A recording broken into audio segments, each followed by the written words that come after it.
Hey guys, this is Dave from Audio and Reviews. Today we're going to be taking a look at the Tin Hifi T4 Plus space station.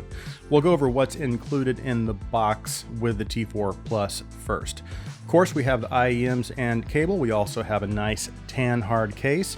Has a little magnetic snap. It also includes a nice assortment of tips, including some what I think is silicone covered foam. T4 Plus comes at $119 and is a single 10mm dynamic driver IEM.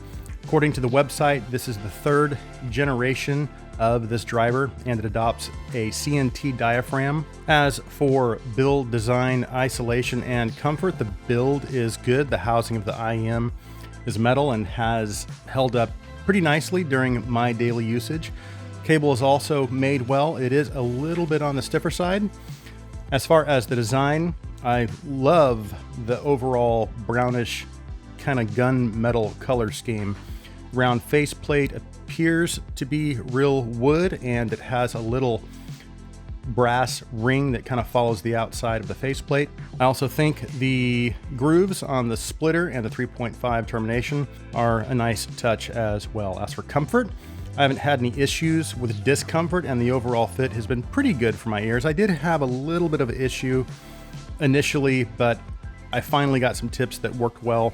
And overall, I would say that comfort is good once I was able to find tips, and the isolation is adequate. Also, I didn't really experience too much noise bleed.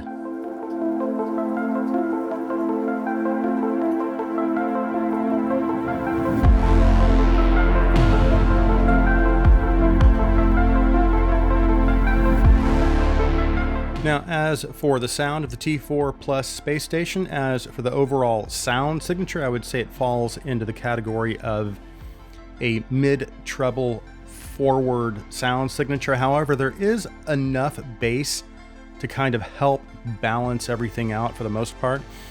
As for my personal preference, it falls just outside of my preference in terms of overall tuning. I do wish they had tamed those frequencies that fall between right at about 2.5 to 4K just a little bit. There is also a little extra mid-bass present, so again, that does help to give a little bit of balance overall, and it gives male vocals, bass guitars, drums, and some other instruments that fall into the lower mids and mid-bass area a little more body and weight. Again, helping to kind of balance out the upper mids and treble. And now, as you can see, I have the Dunu Kima and the Tin Hifi C2 on the table as well. And the reason I felt like I should compare these is because the C2 and the T4 Plus have a lot of similarities, especially in terms of overall tuning. And they both have a single dynamic driver configuration. Granted, the C2 is much cheaper at $40. However, the Kima is about the same price, and it also is a single dynamic driver IEM. Now, like I said, the tuning of the C2 is really similar to the T4 Plus in that it has a pretty forward upper, mid, and lower treble presentation. So what that means is for a substantial decrease in price, you can get an almost identically tuned IEM with the C2. Now, the T4 Plus outperforms the C2 in terms of technicalities, so it's going to give you slightly better overall detail retrieval imaging and a slightly wider soundstage. And the overall build quality and design of the T4 Plus compared to the C2, it's not even comparable. The T4 Plus build quality and design, both with the cable and IEMs, have a much higher end look and feel to them. But if you're on a tight budget and you're okay with a slightly lower performing IEM and you don't mind a slightly lower quality cable, but still want a similar style tuning, then the C2 might be a good option for you. Now, regarding the Kima, the reason I felt like I should compare it to the T4 Plus is because the Kima has some of the same types of issues as the T4 Plus in that they are both a little too mid forward. However, I do feel like the Kima is tuned slightly better in the upper mids, and it does do a better job overall at taming vocals and instruments.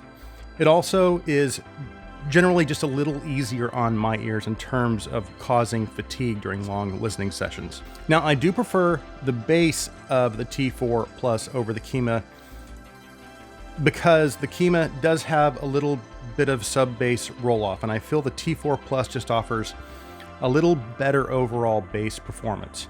I also definitely prefer the design and the cable of the T4 Plus over the Kima. But all of that being said, if I had to choose between the T4 Plus and the Kima, in terms of pure listening enjoyment, I would have to give a slight edge to the Kima, because even though I do prefer the bass of the T4 Plus, the Kima is still just a little easier on my ears and is generally just a little more pleasing in terms of overall tuning. But the edge is ever so slight, and if I'm looking for a little more fun of a presentation, then I would give it to the T4 Plus. And again, the design and the cable of the T4 Plus is better than the Kima, in my opinion. And again, if you're on a budget, then the C2 would be a good option for you. Okay, let's go ahead and shift our focus back to the T4 Plus, and we'll break everything down just a little more, starting with the bass. Again, the overall bass quantity is good. As a matter of fact, if they had tamed the upper mids just a little bit more, I would say it's pretty much right where I like it. Again, in terms of quantity. There is also really good extension, so there is a good amount of sub-bass rumble, and as for the bass curve and shelf itself, I would say it's done well. I didn't notice any bass bleed in the lower mids at all, and the transition from the mid bass to the lower mids is quite clean. And again, there is a little more mid bass present, so occasionally it did come across as a little warm to my ears. And again, this is a dynamic driver, so there is definitely adequate amounts of slam and impact. So kicks, drums, floor toms, and bass guitars have excellent dynamics and punch. As for bass speed, texture, and detail, I would say it's good for the price range. It is a dynamic driver, and that is usually kind of a trade-off when compared to, say, a BA driver bass or a planar driver bass. But the overall bass presentation of the T4 Plus is still satisfying and done well at this price point.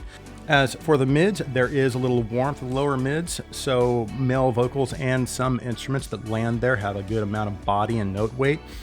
Combined with the bass quantity, it kind of helps again to offset the extra upper mid presence.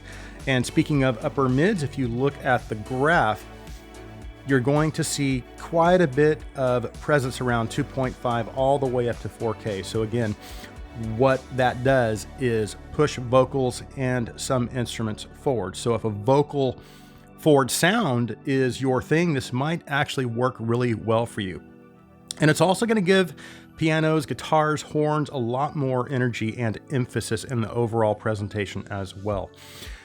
The trade-off, at least in my opinion though, is that instruments and vocals don't sound as natural as I would like. Again, we talked about that with the Kima as well. That's why I did the comparison. And as for mid-range detail, I didn't feel like anything was missing generally. So note definition and overall clarity in the mids is very good. Nothing sounds blunted or veiled in any way, and generally has a clean presentation. My only nitpick with the mids is that extra 2.5 to 4K boost, because unfortunately vocals and instruments can tend to sound a little unnatural at times. Now, moving into the treble.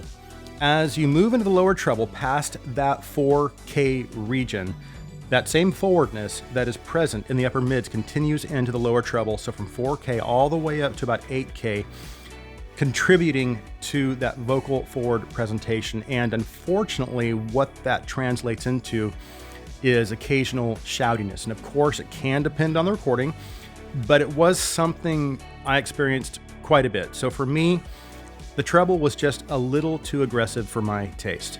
I also did notice some sibilance as well. So while cymbals sounded crispy and had good sizzle, they also had a little bit of splashiness and they were a little harsh at times. Now, Where I think the treble kind of redeems itself is in the upper treble detail and also in the air region. So what that means is that there's really good presence past 10K, giving recordings that have a lot of air and atmosphere, that nice open presentation. And the overall detail in the treble is quite good as well. So cymbals, hi-hats, and other percussive instruments have, again, they have that good amount of detail. Now, in terms of technicalities, I would say this is where I feel like the T4 Plus starts to improve quite a bit. We talked about the extra upper mids and treble forward presentation and the cons of this type of tuning. However, there are pros to this approach as well, because what that extra presence in those higher frequencies can do is open up the sound, giving you a little more width to the soundstage. And again, giving you that air and atmosphere that can really help immerse you, especially in a live recording. So the soundstage has nice width, but the forward depth is a little on the intimate side, so it's not as deep. It's a little bit on the shallow side. But generally, depending on the recording, the immersive overall aspects of the T4 Plus are quite good. And as for instrument layering, separation, and imaging, it's good at this price. If I was to nitpick a little, I would say that the overall vocal and instrument density could be better. Sometimes it seems like they're kind of just floating in a general area and really don't have the density that satisfies me. But overall, again, at this price point, I think it's done pretty well. So just to kind of summarize my experience with T4 Plus, I know this review may have come across as a little harsh, but there are a lot of things I think the T4 does good. The bass is excellent in my opinion, and even the overall sound presentation is relatively balanced. It also does have good technical capabilities, and as far as the design and build is excellent at this price. As a matter of fact, the T4 Plus probably has one of the coolest designs I've seen at this price. I absolutely love it. So the question is, would I recommend it? And the answer is yes, absolutely. Does it have some flaws? Yes, it does. But at the same time, it's really an excellent IEM at this price, in my opinion. I do feel like it's right at the edge there, and if it were priced any higher, I may not recommend it. But I think what saved it for me is the bass, technicalities, the design, and the build quality. So overall, I think that this is a recommendation, and it is right at the edge of falling within still an acceptable price to performance range. But overall, I think this is a great offering by Tin Hifi. So that concludes my review of the Tin Hifi T4 Plus Space Station. Thank you guys so much for taking the time to watch. If you like my content, please take a second and hit that subscribe button. Also, if you'd please like this video and please share this video, I would greatly appreciate it. I hope you guys have an awesome day.